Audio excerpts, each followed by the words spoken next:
Assalamu alaikum class. My name is Arsha, your chemistry teacher from Real Scholar School and College.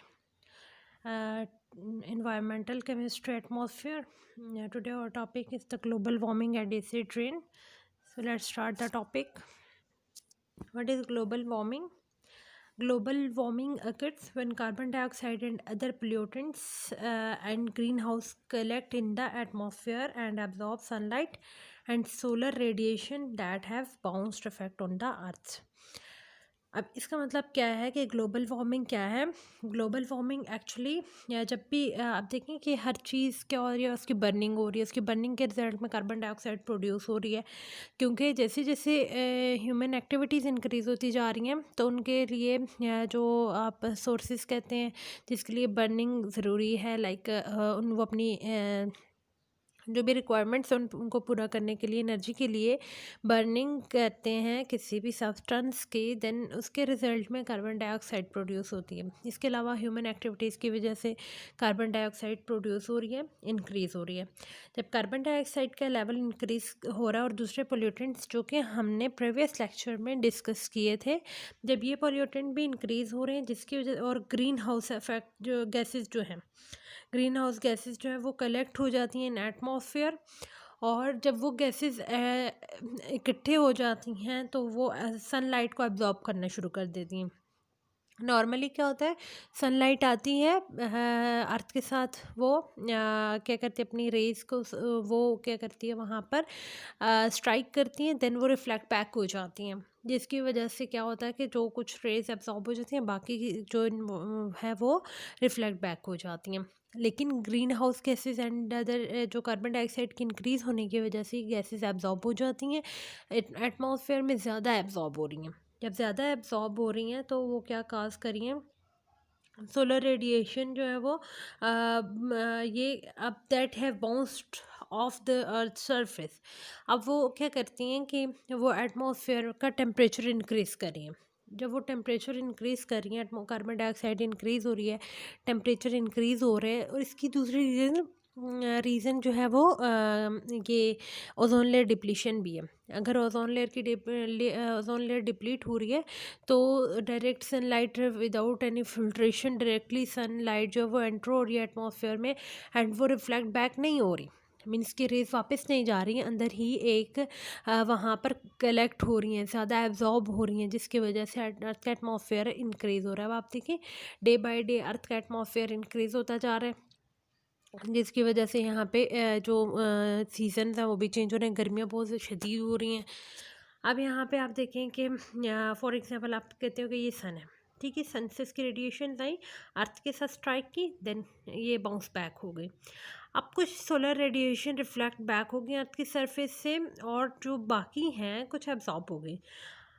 अब वो क्या करते हैं कि यहाँ पे कुछ एब्जॉर्ब हो गई हैं, कुछ रेडिएशंस एब्जॉर्ब हो गई हैं, री एमिट हो गई हैं बाय ग्रीन हाउस गैसेस। अब जो गैसेस हैं उनसे हो गई हैं जिसकी वजह से ये वार्म करी हैं सरफेस ऑफ अर्थ को, स्पेशली ट्रोपोस्फेयर को। अब जिसकी वजह से इनकमिंग सोलर रेडिएशंस आ रही हैं, बहुत हाई स्पीड से आ रही हैं, हाई एनर्जी के साथ आ रही हैं, नेट इनकमिंग सोलर रेडिएशंस आ रही हैं, आउटगोइंग रेडिएशंस अब यहाँ से जो है वो कम वापस जा रही हैं, जिसकी वजह से अर्थ का एटमॉस्फेयर ज़्यादा हो रहा है और यहाँ पे ग्रीन हाउस इफेक्ट कॉज कर रहा है। यहाँ पे भी आप देखें सनलाइट आई, रिफ्लेक्ट बैक हो गई, कुछ तो रिफ्लेक्ट बैक हो गई लेकिन कुछ एब्जॉर्ब हो गई। अब यहाँ पे about half of the solar radiation absorb होगी बाय अर्थ सरफेस और उसको वार्म कर दिया, उसको वार्म करने का सबब बनी है इंफ्रारेड रेडिएशन जो एमिट हो जाती हैं फ्रॉम अर्थ सरफेस से, लेकिन यूवी जो है वो एब्जॉर्ब हो जाती हैं। अब यहाँ पे कुछ इंफ्रारेड रेडिएशन पास करती हैं थ्रू एटमॉस्फेयर, लेकिन कुछ एब्जॉर्ब हो जाती हैं और री एमिट हो जाती हैं सब डायरेक्शंस में ग्रीन हाउस गैसेस की वजह से, मॉलिक्यूल्स एंड क्लाउड्स। तो इफेक्ट ऑफ इसकी वजह दीज गैसेस क्या कॉज करते हैं, warming of earth and lower the atmosphere. Climate changes क्या कर रहे हैं, क्लाइमेट चेंज कॉज करते हैं रीजनल वेदर चेंजेस आ जाते हैं, जिसमें टेम्परेचर चेंजेस आ रहे हैं। अब हीट वेव्स ज़्यादा हो रही हैं, सर्दियाँ गर्मियाँ बहुत ज़्यादा हो रही हैं, एक्सट्रीम वेदर हो रहा है। देखिए सर्दियाँ भी बहुत शदीद हैं और गर्मियों में बहुत ज़्यादा प्रेसिपिटेशन कॉज कर रही हैं। और अब ये क्या कर रहे हैं, ये कंटामिनेट कर रहे हैं पाथवेज को, ट्रांसमिशन को, और डायनामिक्स एंड क्रॉप प्रोडक्शन को। एयर पोल्यूशन लेवल इंक्रीज़ हो रहा है। अब इसकी वजह से क्या हो रहा है कि यहाँ पे ये एयर पोल्यूशन को इंक्रीज़ कर रही हैं, क्रॉप प्रोडक्शन को ये डैमेज कर रही हैं। अब ये अडेप्टेटिव मेजरमेंट्स अब ये क्या करती हैं, हेल्थ प्रॉब्लम्स कॉज करती हैं, temperature related illness disease cause करती हैं, इवन डेथ कॉज कर सकती हैं। Extreme weather related health effects हो सकते हैं, एयर पोल्यूशन रिलेटेड इफ़ेक्ट्स हो सकते हैं, एलर्जीज़ अब देखें दिन ब दिन बढ़ती जा रही हैं, water and food borne disease हो रही हैं। क्यों? क्योंकि यहाँ पे एटमॉस्फेयर के इंक्रीज़ होने की वजह से vector borne and rodent born disease cause कर रही हैं। अब ग्लोबल वार्मिंग क्या है, gradual heating of earth surface, oceans and atmosphere, सारी चीज़ों को ये अफेक्ट करती है। और ये ह्यूमन एक्टिविटीज़ की वजह से होती हैं, primarily burning of fossil fuels की वजह से, जो कि कार्बन डाइऑक्साइड प्रोड्यूस करती हैं, मीथेन एंड दूसरी ग्रीन हाउस गैसेस प्रोड्यूस करती हैं। अब इनके क्या क्या सोर्सेज हो सकते हैं, देखें ये जो लाइक इंडस्ट्रीज़ वगैरह उनसे निकलने वाला धुआं है। इसके अलावा नेचुरली जो अकरिंग हैं एरियाज़ हैं वहाँ से क्या नाइट्रिक ऑक्साइड जो ऑलरेडी हमने डिस्कस किए वो रिलीज़ हो रहे हैं। ड्राई डेपोजिशन, अब गैशियस पोल्यूटेंट एटमॉस्फेयर में भी प्रेजेंट हैं, वो क्या करें, ड्राई डेपोजिशन कॉज करें। वेट डेपोजिशन क्या कॉज करें, pollutant in cloud water and precipitation cause करते हैं। और जो पार्टिकुलेट पोल्यूटेंट एटमॉस्फेयर में हैं ये सारे के सारे क्या कर रहे हैं, ग्रीन हाउस इफेक्ट को कॉज करने की वजह बनते हैं। नेक्स्ट हमारे पास है एसिड रेन। एसिड रेन क्या होता है कि ये डेपोजिशन है, एसिड डेपोजिशन होती है। अब इसमें क्या होता है कि बहुत सारी एसिडिक कंपोनेंट्स होते हैं, जैसे हमने कहा था एयर पोल्यूटेंट्स जो है लाइक नाइट्रिक ऑक्साइड्स हैं और नाइट्रेट्स वगैरह हैं, तो वो क्या करते हैं, सल्फ्यूरिक एसिड, नाइट्रिक एसिड ये फॉल करते हैं ग्राउंड पे। अब वो किस तरह फॉल करते हैं, एटमॉस्फेयर में जो पोल्यूटेंट नाइट्रिक जो इनके ऑक्साइड्स, कार्बन के ऑक्साइड्स जो होते हैं, ये जब एक्यूमुलेट हो जाते हैं तो जब रेन मीन्स बारिश होती है तो वो रेन के साथ क्या कर देते हैं, रिएक्ट करते हैं, वाटर के साथ रिएक्ट करते हैं, जिसके रिजल्ट में वो वाटर और जब जैसे नाइट्रिक ऑक्साइड्स जो हैं वो रिएक्ट करते हैं तो वो sulphuric acid and nitric acid की प्रोडक्शन करते हैं। लाइक सल्फ़र के ऑक्साइड, सल्फ़र डाइऑक्साइड, ट्राईऑक्साइड, ये वाटर के साथ रिएक्ट करके सल्फ्यूरिक एसिड बनाते हैं। एंड जो नाइट्रोजन के हैं वो नाइट्रिक एसिड बनाते हैं। अब ये जब वो बारिश के साथ मिलकर जब वापस आते हैं एटमॉस्फेयर के ऊपर, जब फॉल करते हैं तो वो एयर एसिड्स की फॉर्म में करते हैं, जिसकी वजह से ये वेट और ड्राई फॉर्म्स में आते हैं। ये इसमें रेन भी हो सकती है, स्नो भी हो सकती है, फोग भी हो सकती है, हेल और इवन डस्ट भी हो सकती है। अब यहाँ पे एसिडिक पाथवेज देखें कि यहाँ पे कौन कौन एसिडिक पाथवेज में क्या, आप यहाँ पे देखें ये सारे के सारे जो इंडस्ट्रियल वेस्ट है और ह्यूमन एक्टिविटीज़ हैं, ऑटोमोबाइल्स हैं, व्हीकल्स हैं, ये सारे नाइट्रिक ऑक्साइड्स एंड सल्फ़र के ऑक्साइड्स प्रोड्यूस कर रहे हैं।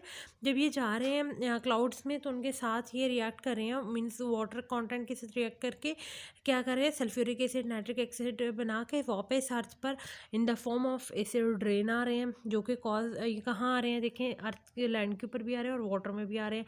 अब इट्स मीन जिसके इफेक्ट्स होंगे वो लैंड पर भी होंगे और सी में भी होंगे, ओशंस में भी होंगे। अब कॉजेज़ क्या हो सकते हैं एसिड रेन के, ये वॉल्केनिक एमिशन।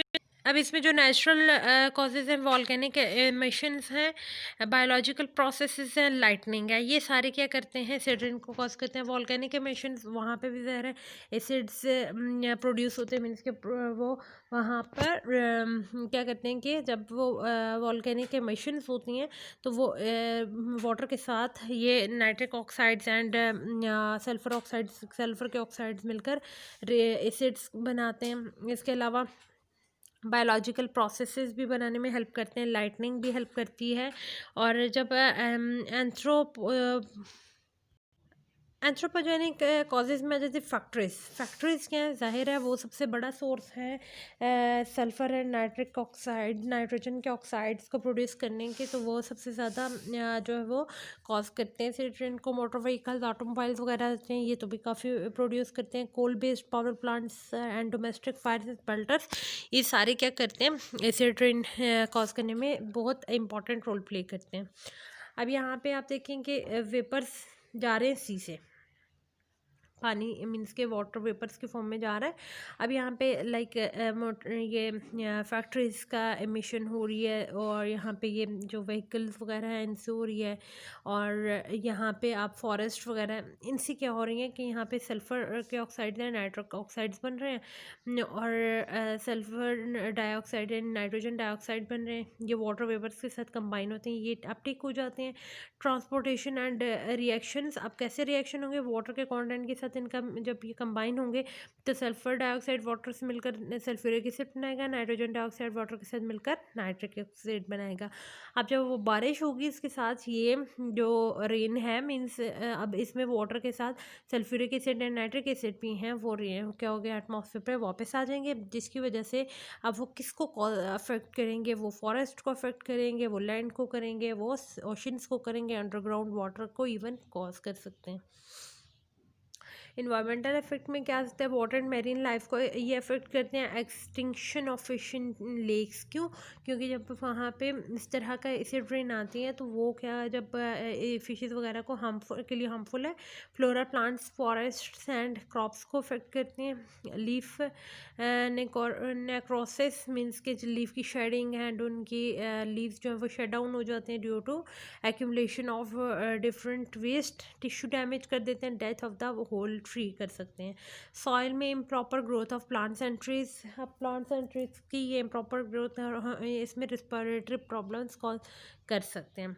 अब इनका जो डायरेक्ट इफेक्ट होता है प्लांट ग्रोथ पे, क्योंकि यहाँ पे टॉक्सिफिकेशन ऑफ सॉइल हो जाती है, ये क्या करते हैं, सॉइल न्यूट्रिएंट कॉज करते हैं स्टंट ग्रोथ, मीन्स कि बहुत रुकी हुई और बहुत ज़्यादा जो प्लांट्स होते हैं उनके ऐसे प्रोडक्शन नहीं हो रही होती। Block stomatal pores of leaves, ज़ाहिर है ब्लॉक हो जाएंगे स्टोमेटल पोर्स, तो उसके बाद क्या हो गया, वहाँ पर उनकी फोटोसिंथेसिस स्टॉप हो जाएगी, रेस्पिरेशन स्टॉप हो जाएगी। और electron transport system, biological reaction dominated by pH और अफेक्टेड। अब ये पीएच सेंसिटिव होते हैं, ज़ाहिर है ये इलेक्ट्रॉन ट्रांसपोर्ट चेन और ये सब, तो इसलिए उनको अफेक्ट करते हैं। डिग्रेडेशन ऑफ प्लांट क्लोरोफिल इनको कॉज करते हैं। ओके, होप सो आप लोगों को ये आप लोगों को ये चीज़ समझ आ गई। ये काफ़ी इजी टॉपिक था। देन ये चैप्टर काफ़ी इजी चल रहे हैं। देन हम नेक्स्ट टॉपिक इंशाल्लाह कल करेंगे। ओके, थैंक यू, अल्लाह हाफिज़।